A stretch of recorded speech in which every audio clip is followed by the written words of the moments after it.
Nous sommes au premier Café Filles, café financier, organisé à Lausanne par le site d'information lesquotidiennes.com et la banque en ligne Swissquote Bank SA. Pour ce premier rendez-vous, nous avons choisi le cadre Gauzy du bar Lounge Tribeca. Comment constituer un portefeuille? C'est la question posée aux deux experts, le professeur Tony Berada de l'Université de Genève et Michel Plog, directeur financier de Swissquote. La médiation était assurée par Madeleine von Olsen, directrice éditoriale adjointe d'Edipresse. Et du côté des participants et des participantes, des questions pertinentes sur les différents produits financiers et les moyens de juguler les risques. La finance n'avait apparemment rien de rédhibitoire. L'assistance, particulièrement au fait des choses de l'investissement, semblait au contraire passionnée par ce cours d'économie ex cathedra.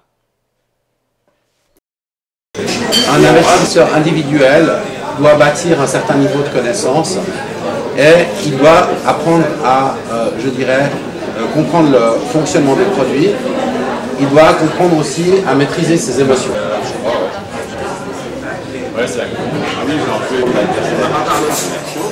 Dans le cas d'une obligation, le gouvernement ou l'entreprise s'est engagé à verser un indice action suisse, sur un indice obligataire, sur un secteur, sur une zone géographique.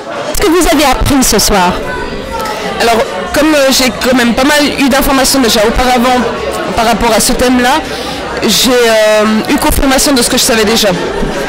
Donc, vous connaissez déjà la théorie. Là, vous avez aussi eu des illustrations avec des exemples donnés par les différents intervenants. Ça vous a aidé à mieux comprendre? Oui, surtout lorsque le directeur de Swissquote nous a donné quelques exemples. Est-ce que vous diriez, et c'est ce qu'ont l'air de dire en tout cas les experts de la finance, que les femmes sont plus douées pour la finance parce qu'elles sont à la fois plus sérieuses, plus pragmatiques et plus intuitives? Je sais pas, en tout cas c'est peut-être les personnes qui osent plus facilement venir à ce genre de cours qui est très intéressant et qui permet de rencontrer des personnes et de se poser aussi les bonnes questions par rapport à ce qu'on apprend. J'ai trouvé super en tout cas, merci beaucoup. Monsieur, est-ce que vous êtes surpris, étonné par la qualité des questions qui ont été posées ce soir à ce premier café financier? Alors absolument. D'abord, je ne m'attendais pas à grand-chose. J'étais surpris d'abord du nombre de participantes. J'étais content de voir qu'il y avait aussi des participants. Et finalement, on a vu qu'il y avait différents niveaux d'expérience, mais les personnes qui étaient un peu plus avancées aussi ont amené pas mal d'éléments très intéressants qui montrent qu'il y a une grande diversité d'investisseurs, d'investisseuses aussi, et que véritablement on voit une sorte d'enthousiasme pour cette activité. Est-ce que finalement, vous n'avez pas un peu brisé l'image traditionnelle du banquier, finalement, qui est enfermé dans sa tour d'ivoire, en venant à la rencontre des personnes qui s'intéressent à la finance? Alors, je ne sais pas si on a une tour d'ivoire.